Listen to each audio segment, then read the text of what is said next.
తెల్లవారే వెలుగు రేఖలా పచ్చ పచ్చ పచ్చి మట్టి బొమ్మలా అల్లి బిల్లి వెన్న పాల నురగలా అచ్చ తెలుగు ఇంటి పూల కొమ్మలా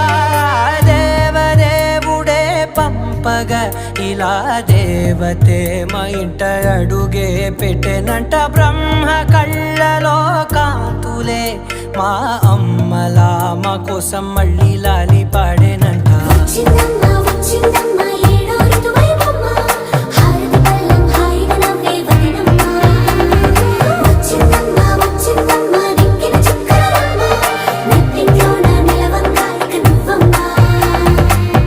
తెల్లవారే వెలుగు రేఖలా పచ్చ పచ్చ పచ్చి మట్టి బొమ్మ